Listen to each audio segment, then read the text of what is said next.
আসসালামু আলাইকুম বন্ধুরা।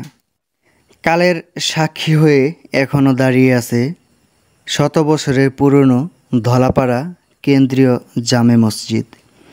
দেশের অন্যান্য উপজেলার মতো টাঙ্গাইলের ঘাটাইল উপজেলায় রয়েছে নতুন পুরনো অনেক মসজিদ। ঠিক তেমনই শত বছরের পুরনো একটি মসজিদ ধলাপাড়া জামে মসজিদ। মসজিদটির অবস্থান ধলাপাড়া বাজারে হওয়ায় এটি ধলাপাড়া বাজার কেন্দ্রীয় জামে মসজিদ নামেও পরিচিত।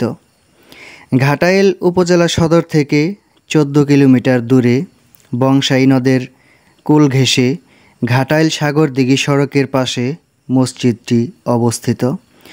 দৃষ্টিনন্দন কারুকাজ সমৃদ্ধ মসজিদটির বাইরে পূর্ব পাশের ফলকে লেখা থেকে জানা যায় 1323 বঙ্গাব্দ ইংরেজি 1917 সালে তৎকালীন ধলাপাড়ার জমিদার সমীর উদ্দিন চৌধুরী মসজিদটি নির্মাণ করেন।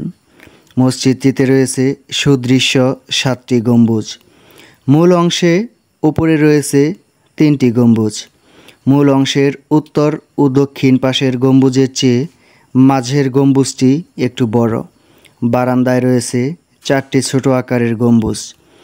মসজিদটির পাশে একটি মিনার এবং সঙ্গে রয়েছে ঈদগাহ মাঠ।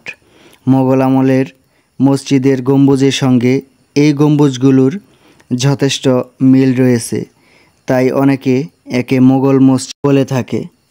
মসজিদটির দৈর্ঘ্য ও প্রস্থ যথাক্রমে 36 ও 27 হাত। প্রতিটি দেয়ালের পুরুত্ব প্রায় 2.5 হাত। মসজিদটির মূল অংশে ও বারান্দায় রয়েছে 5টি করে দরজা, যার ওপর রয়েছে লোহার খাঁজ কাটা কারুকাজ। বাইরে থেকে আলো বাতাস যেন অনায়াসে প্রবেশ করতে পারে, তার জন্যই এ ব্যবস্থা। প্রতিটি দেয়ালে প্রচুর কারুকাজ থাকলেও পশ্চিম দিকের দেয়ালে কারুকাজ রয়েছে বেশি, যা সবার দৃষ্টি কাড়ে। জানা যায় মসজিদটি নির্মাণে ব্যবহার করা হয়েছে চুন, সুরকি ও সাদা সিমেন্ট। মসজিদটির পূর্ব পাশে রয়েছে সুউচ্চ মিনার, যার কারুকাজও চোখে পড়ার মতো।